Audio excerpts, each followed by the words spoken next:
আসসালামু আলাইকুম রহমতুল্লাহি ওবরকাতুহ। সম্মানিত দর্শক শ্রোতা, আশা করি আপনারা সকলেই ভালো আছেন।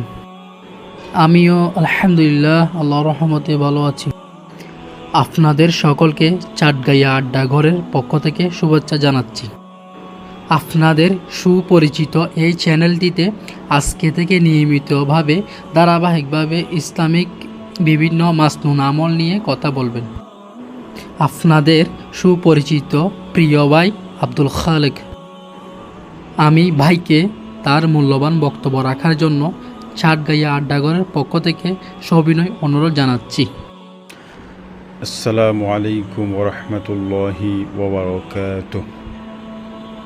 إن الحمد لله نحمده ونستعينه ونستغفره ونعوذ بالله من شرور أنفسنا من يهد الله فلا مضل له ومن يضلله فلا هادي له. أشهد أن لا إله إلا الله وحده لا شريك له وأشهد أن محمدا عبده ورسوله صلى الله عليه وعلى آله وأصحابه وبارك وسلم. أما بعد.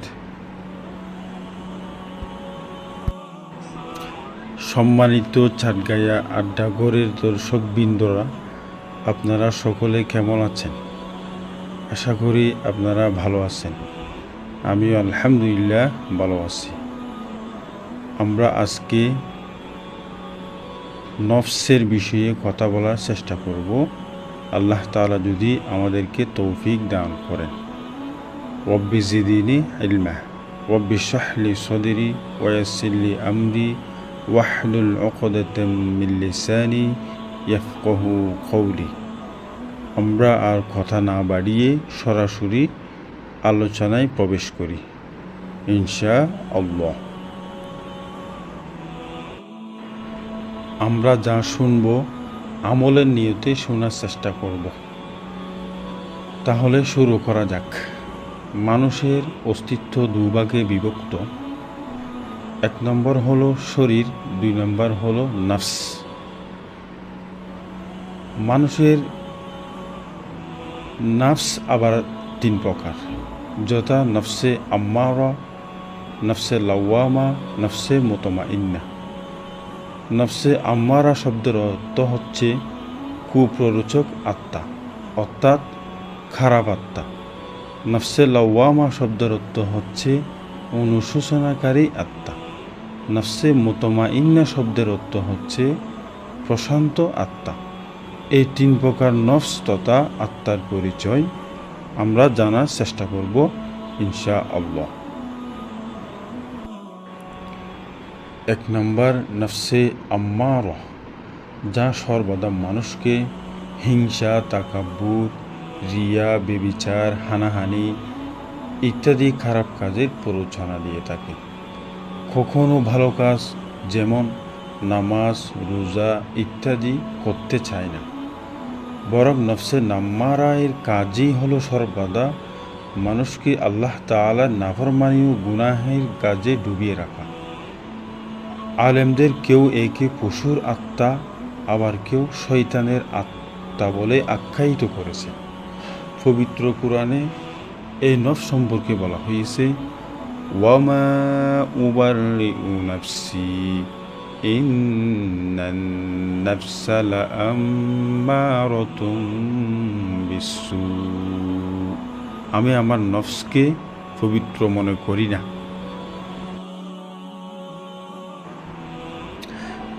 কেননা নিশ্চয়ই নফসে আম্মারা সর্বদা মন্দ কাজের নির্দেশ দিয়ে থাকে। সূরা ইউসুফ 53 নম্বর আয়াত। তাহলে আমরা 1 নম্বর নফসের পরিচয় আমরা জানতে পারলাম। আল্লাহ তাআলা আমাদেরকে এই বিষয়টা ভালোভাবে বোঝার তৌফিক দান করুক, আমিন। নাম্বার 2, নফসে লাওয়ামা। নফসে লাওয়ামা শব্দের অর্থ হলো নিজেকে ভৎসনা করা, অনুতপ্ত হওয়া, অর্থাৎ ভুলবশত কোনো গুনাহ করে ফেললে যে নফস নিজেকে ভৎসনা করে বা অনুতপ্ত হয়, পরিভাষায় তাকে নফসে লাওয়ামা বলা হয়। এর বৈশিষ্ট্য হল নফসে আম্মারা তথা কুপ্রবৃত্তিকে দমন করে মানুষের মধ্যে আল্লাহর মারেফাত লাভের আগ্রহ সৃষ্টি করে এবং ভুলবশত কোনো পাপ কাজ করে ফেললে সাথে সাথে তওবা ও অনুতপ্ত হয়ে সেই পাপ থেকে ফিরে আসে। আলেমগণ একে মানুষের আত্মা বলেছেন, কেননা মানুষের স্বভাব সাধারণত এমনই হয়ে থাকে। পবিত্র কোরআনে এই নফসের প্রশংসা করা হয়েছে এবং এই নফসের কসমও করা হয়েছে।